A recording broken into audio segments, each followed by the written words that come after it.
coronavirus llegó para quedarse? Actualmente vivimos una crisis global que ha afectado a todo el planeta, tanto como seres humanos, animales y plantas.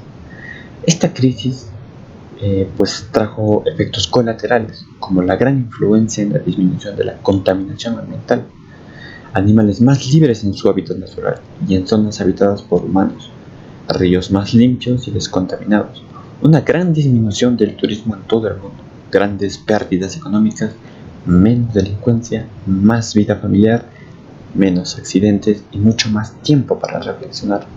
Pues por otro lado, también nos trajo una crisis económica en diversos países, que se podría denominar como una crisis económica en el mundo. Pues con esta pandemia del COVID-19, hoy en día vemos que todos somos iguales. No hay país tranquilo en el mundo, salvo las tribus no contactadas o los que viven en zonas muy alejadas de las urbes, quienes no sentirán esta nueva enfermedad, pues si uno llegase a contagiarse de la tribu, pues sería catastrófico, ya que no llegan las medicinas ni nada de eso.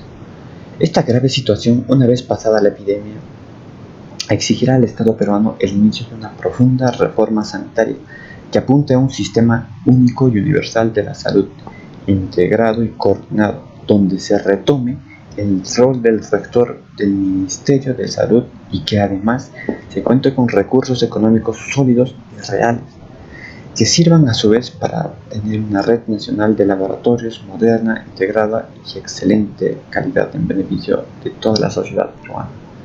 Pues actualmente tenemos una situación muy preocupante.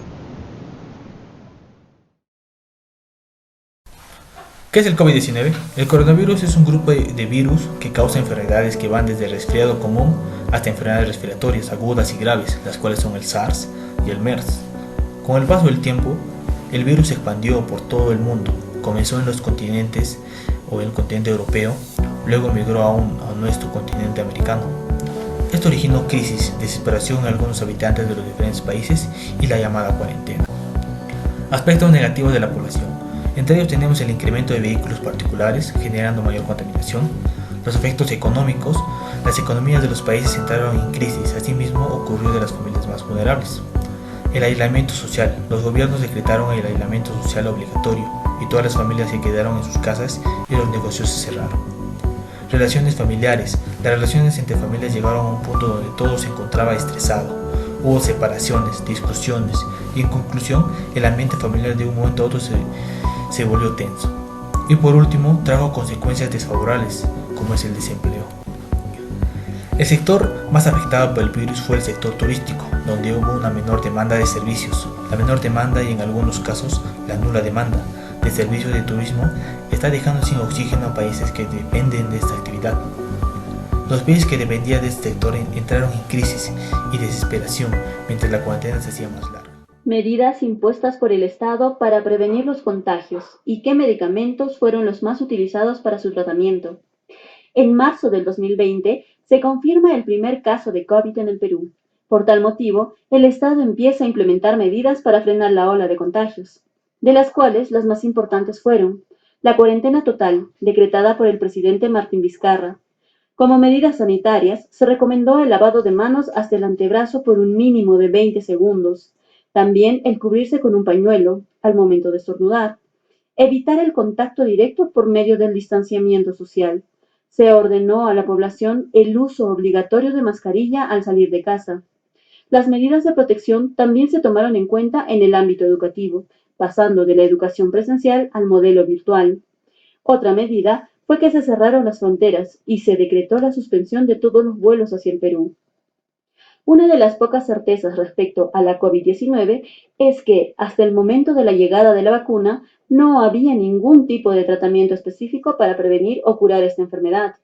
Pero la búsqueda, que ha sido una tarea constante desde el inicio de la pandemia, ha generado importante evidencia sobre el uso, bajo supervisión médica, de algunos fármacos, tales como la dexametasona, un poderoso corticoide antiinflamatorio; la citromicina, potente antibiótico utilizado para evitar las complicaciones de la infección; el paracetamol, un AINE utilizado para paliar los síntomas tan agresivos de la COVID-19; la ivermectina, un fármaco antiparasitario que demostró tener efectos positivos en las primeras etapas de la enfermedad; La hidroxicloroquina, un fármaco utilizado contra la malaria, con propiedades inmunomoduladoras. El plasma de los convalecientes, comúnmente utilizado para prevenir enfermedades infecciosas. Tolicizumab, un anticuerpo monoclonal que reduce el índice de mortalidad provocado por el virus.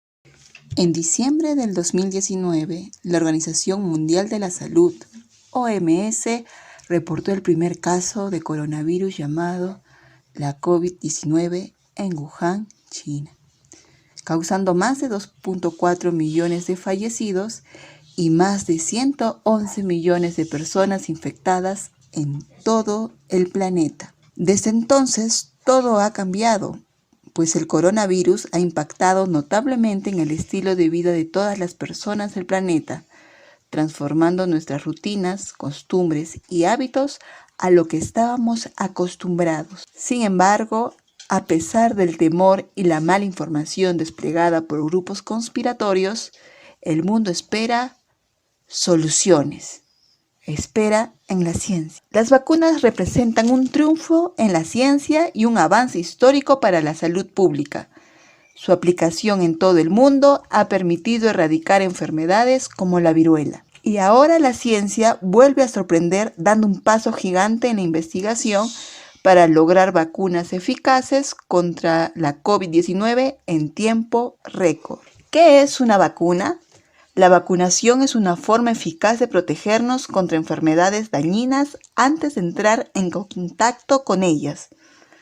Las vacunas activan las defensas naturales del organismo para que aprendan a resistir a infecciones específicas y fortalecen el sistema inmunitario. ¿Qué vacuna se aplicará en el Perú? Este año el Perú ha hecho negociaciones con 2 laboratorios. Como primera fase se aplicará la vacuna del laboratorio Sinopharm, que tiene la aprobación del plan de emergencia y se trata de una versión inactiva del coronavirus. Su eficacia es un 79.34% y es necesario aplicarse 2 dosis, con un intervalo de 21 días. El otro laboratorio es AstraZeneca Oxford, que está previsto para septiembre. Este laboratorio entregará 14 millones de dosis para vacunar a 7 millones de peruanos. El objetivo es provocar una respuesta inmune en el organismo. Según los estudios de la fase 3 realizados en la vacuna de AstraZeneca Oxford, la eficacia de la vacuna es de 70% y dentro de sus ventajas es que puede mantenerse por largo tiempo en un refrigerador normal, entre 2 grados y 8 grados centígrados. El gobierno del Perú, a través del Ministerio de Salud, MINSA, ha preparado el Plan Nacional de Vacunación contra la COVID-19, cuya primera fase se inició el martes 9 de febrero. El MINSA prevé inmunizar a 22.2 millones de personas según la disponibilidad de las vacunas y priorizando a la población en situación de riesgo. En la fase 1, en esta etapa, se busca proteger la integridad del sistema de salud y continuidad de los servicios básicos. En la fase 2, se busca reducir la cantidad de personas en riesgos que enfermen y fallecen. En la fase 3, el objetivo es reducir la transmisión de la infección. Todos formamos parte de este plan de la salud. Como cuarto punto, ¿qué podemos reflexionar y aprender ante este nuevo contexto social y económico desde una perspectiva estudiantil? Comenzaremos hablando de las limitaciones que existen ya sea por parte de las políticas públicas aplicadas por el gobierno y de las limitaciones del comportamiento de la sociedad. Actualmente sabemos que las debilidades y limitaciones muestran ciertas carencias en nuestro sistema educativo, por ejemplo, lo que es en la educación superior. Sabemos que a partir del 12 de marzo de 2020, a través de una resolución ministerial, se prohibió indefinidamente las clases presenciales, tanto en universidades públicas como privadas, a lo largo del país. ¿Esto en qué deriva?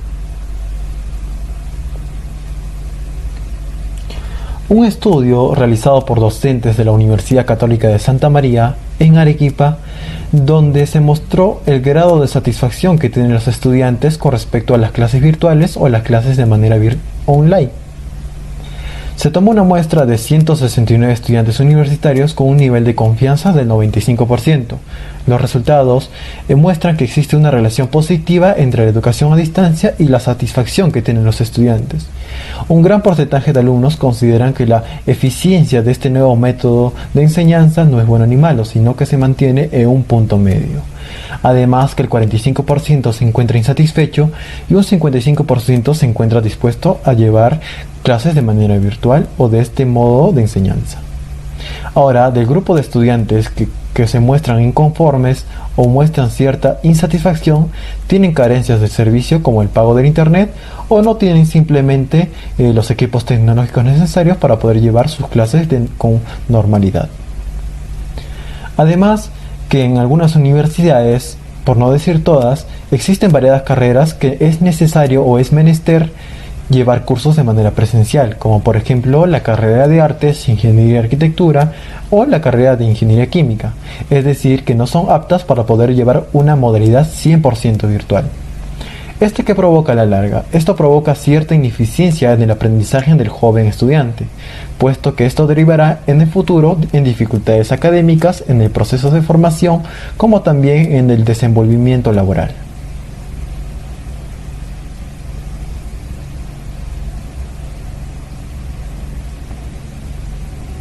Ahora, para evitar dificultades académicas en el futuro y para prevenir mayores contagios que provoquen la prolongación de las clases presenciales, ¿cuál es el papel o la responsabilidad que debe asumir el joven estudiante?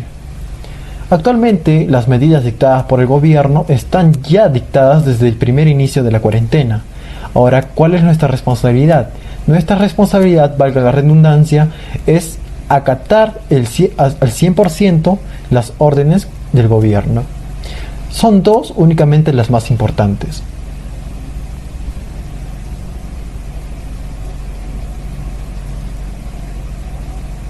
Número 1. Reuniones sociales que son el foco de infección.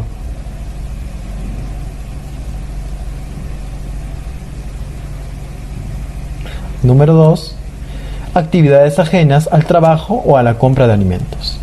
Básicamente, esos son las dos normas que debemos acatar nosotros los jóvenes estudiantes para poder prevenir el avance del COVID-19 y así poder evitar que prolongue la educación de manera presencial. Gracias.